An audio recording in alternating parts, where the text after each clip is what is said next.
হরে কৃষ্ণ। জানেন কি হয় আমাদের জীবনে যখন আমরা অনেক দুঃখ কষ্ট পাই, তখন আমরা মৃত্যুর কথা ভাবি, আমরা আত্মহত্যা করব। কিন্তু আত্মহত্যাকে মহাপাপ বলা হয়েছে। কিন্তু আপনি কি এটা জানেন, যখন আমরা দুঃখ পাই কষ্ট পাই তখন আমাদের একটু ভাবা উচিত যে আমরা কেন দুঃখ পাচ্ছি, কেন কষ্ট পাচ্ছি, কি জন্য, আমার কাছে কিসের অভাব রয়েছে। এমন একটা শরীর রয়েছে, আমাদের কাছে বল রয়েছে, টাকা ইনকাম করার অনেক ক্ষমতা রয়েছে, কিন্তু আমরা কি করি, অনেক সময় দেখা যায় প্রেম ভালোবাসা করে আমরা আমাদের জীবনটাকে তার হাতে দিয়ে দিই। হ্যাঁ, আপনি যা বলবেন তাই সব কিছু, তুমি যা বলবে তাই, তোমার জন্য আমি সব কিছু করব। তো এই সব কিছু যখন আমরা করি, যখন তাকে না পাই, তখন আমরা আত্মহত্যার কথা চিন্তা করি। তো এটাই হচ্ছে আমাদের এই পাশের বাড়ি, পাশের গ্রামে দেখছি এমনই হচ্ছে। এই তো অনেক দিন আগে একটা ছেলে মারা গেছে। তো এরকমভাবে অনেকেই ধোঁকা খাচ্ছে, অনেকেই করছে। কিন্তু ভেবে দেখুন, এই জীবনটা কি শুধু তার জন্যই? তার জন্যই যদি হতো তাহলে তার সাথে, তার ঘরে তার সাথে থাকার জন্য ভগবান জন্ম দিত। কিন্তু মা বাবার কাছে জন্ম দিয়েছে, একটা সমাজে রয়েছি, আত্মীয় স্বজন রয়েছে, সবাই রয়েছে। কিন্তু আমরা কি করছি, আমরা শুধু তাকেই জীবনের সব কিছু মেনে নিয়ে হরে কৃষ্ণ হরে রাম, তাকে নিয়েই আমরা সব কিছু করছি। কিন্তু মূলত ভগবান আমাদের জন্ম দিয়েছেন তার সেবা করার জন্য, আমরা এটা বুঝছি না।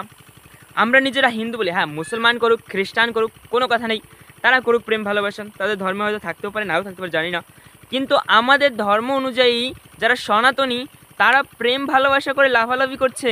কিন্তু যে কৃষ্ণ অনাদির আদি গোবিন্দ শ্রীকৃষ্ণ, যার সেবা করার জন্য মনুষ্য জীবন লাভ হয়েছে, আমাদের গীতার সার, ভাগবতমের সার, যে আমাদের এই মনুষ্য জন্ম শুধুমাত্র ভগবানের সেবা করার জন্য লাভ হয়েছে।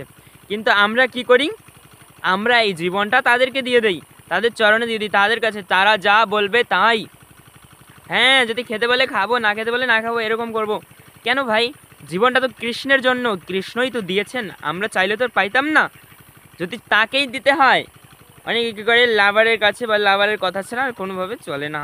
তো এইভাবে যদি করতে হয়, তাহলে আমার কথা হচ্ছে, সে এই শরীরটা, এই জীবনটা তাহলে সেই দিয়েছে। কারণ যে দেয় তার উপরই জীবনটা দিয়ে দেওয়া উচিত। আরে তার তো নিজের একটা শরীরের লোম দেখছেন না, অনেক লোম কূপ রয়েছে।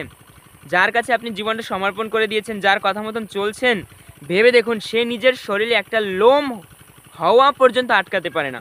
সে কিভাবে, সে কিভাবে আপনাকে জন্ম দেবে, আপনাকে, আপনার সব কিছু করবে? তো এর জন্য অবশ্যই ভগবান আমাদেরকে জন্ম দিয়েছেন এবং ভগবান আমাদেরকে তৈরি করেছেন, তাই যে দিয়েছেন তাকেই সব কিছু দিয়ে দেওয়া উচিত।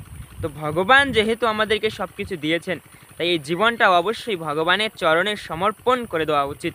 কৃষ্ণ বিনে ভাই এই জগতে আর কোনো বন্ধু নাই, কৃষ্ণই একমাত্র সব কিছু। এবার যদি আপনি চান প্রমাণ, তাহলে খুলুন গীতা, খুলুন ভাগবত, চৈতন্য চরিতামৃত খুলুন, সব জায়গায় লেখা রয়েছে কৃষ্ণের জন্য জীবনটা দাও, কৃষ্ণের সেবা করো। মনুষ্য জনম অতি দুর্লভ জনম, যিনি মনুষ্য জনম পেয়েছেন তার অবশ্যই গোবিন্দের আরাধনা করা উচিত। যিনি মনুষ্য জীবন পেয়েও হেলা খেলায় নিজের জীবনটা কাটিয়ে দিচ্ছেন, সে অবশ্যই মহাপাপী এবং মহামূর্খ। এই মনুষ্য, আমরা যে এই পৃথিবীতে এসেছি না, আমাদের ছেলে আছে, মেয়ে আছে, আত্মীয় স্বজন আছে। যখন আমরা মারা যাব, পরে আবার জন্ম পাবো, তখন আমাদের আবার ছেলে মেয়ে থাকবে, আত্মীয় স্বজন থাকবে। তো এর জন্য অবশ্যই আমাদের এই জন্মেই ভগবত প্রাপ্তি করা উচিত। এমন একটা জায়গায় যাওয়া উচিত যেখান থেকে আর আমাদের এখানে আসতে হবে না। ভগবত ধামে গেলে কেউ আর ফিরে আসে না।